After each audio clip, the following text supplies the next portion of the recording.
Bonjour à tous et bienvenue, c'est la société SJ Info.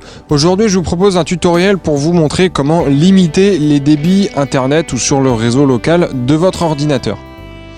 Alors pour ça, on va utiliser le logiciel NetLimiter en version gratuite. Donc on ouvre votre navigateur, on va taper NetLimiter, donc, qui est le nom du logiciel. On va sur le site officiel netlimiter.com, on va dans la page Download et on va télécharger la dernière version, la version NetLimiter 4. Enregistrer le fichier. Dans le dossier téléchargement, on voit le fichier d'installation NetLimiter, donc on double-clique dessus. Oui, on accepte les termes de conditions et on installe. Une fois que c'est terminé, on clique simplement sur Finish et l'icône de NetLimiter 4 est apparue sur le bureau. Alors tout d'abord, je vais vous montrer le débit qu'on peut avoir en téléchargement, donc sans limite de débit. Donc pour ça, j'ouvre un navigateur web. On va télécharger par exemple un système d'exploitation qui s'appelle Ubuntu, donc c'est un système d'exploitation Linux. Alors pourquoi je vais sur ce site-là particulièrement? Tout simplement parce que les débits sont relativement importants. Lorsqu'on télécharge quelque chose sur ce site-là, on peut vraiment voir le débit qu'on peut avoir sur notre ligne. Donc on clique simplement sur télécharger et ici dans la bibliothèque des téléchargements on voit qu'on télécharge par exemple entre 650 et 750 kilooctets secondes. On va tout simplement exécuter le logiciel NetLimiter 4. Alors voilà comment fonctionne NetLimiter. Sur cette colonne on voit les valeurs de téléchargement. Sur cette colonne on verra les valeurs de chargement sur internet, d'upload. On peut effectuer une limite, donc par défaut à 5 kilobits seconde, en download ou en upload. Donc ça c'est pour l'activité. On peut vraiment gérer les applications. Donc par exemple, si on clique sur Firefox, on clique sur Add Rule et ici on peut mettre une valeur spécifique pour l'application Firefox. Dans l'onglet Network, on a les différentes cartes réseau qui existent sur votre ordinateur. Donc là par exemple, j'ai une seule carte Ethernet. C'est un PC fixe, donc du coup, sur un PC portable, on va avoir par exemple une carte Ethernet plus une carte Wi-Fi.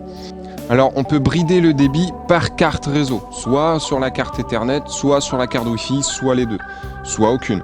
Donc pour le faire simplement, on clique sur la carte en question, on fait Add Rule, on va mettre le débit qu'on va limiter, donc par exemple on va mettre à 100 kilobits seconde, on va faire Enable, ensuite on va faire, dans Scheduler, on va faire Add et on va faire Action Start. On peut faire en sorte que le débit soit limité tel jour à telle heure, etc. etc. Donc il y a plusieurs ou certains jours de mois. Voilà, donc on va mettre tous les jours, Save. Voilà. Et ici dans Activity, on voit le filtre Network 2.0 qui est limité à 100 kilobits seconde. Et ici, on voit qu'on télécharge aux alentours de 100 kilosecondes. Tout simplement, si on décoche la case, on va voir le débit remonter. Si on recoche la case, on va voir le débit redescendre.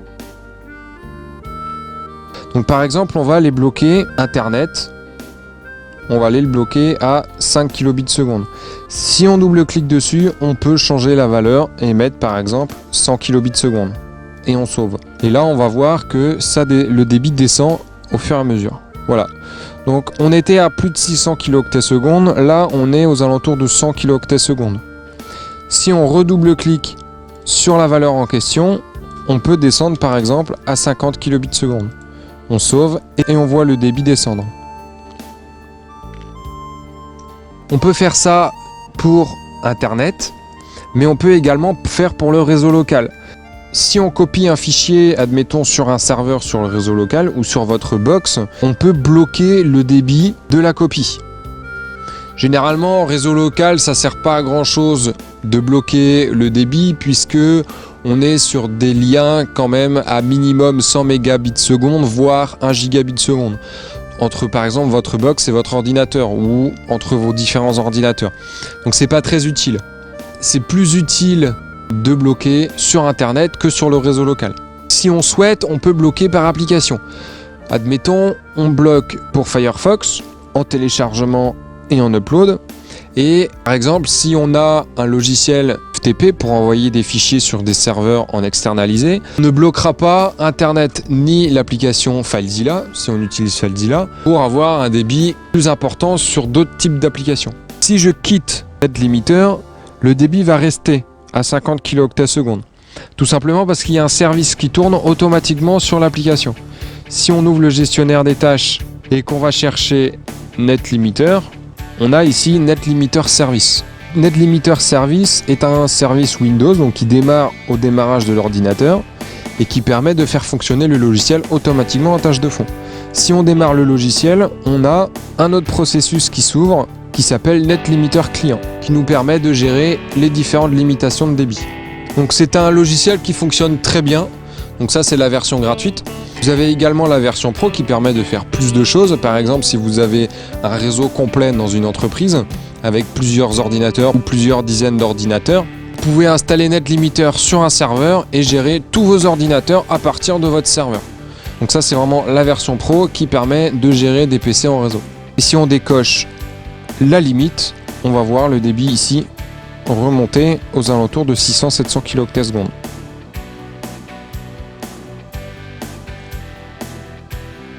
Voilà, c'est la fin de ce tuto. Je vous retrouve bientôt pour un nouveau tuto. Je vous invite à aller voir mon site web www.sjinfo.fr ou aller sur ma page Facebook. À bientôt.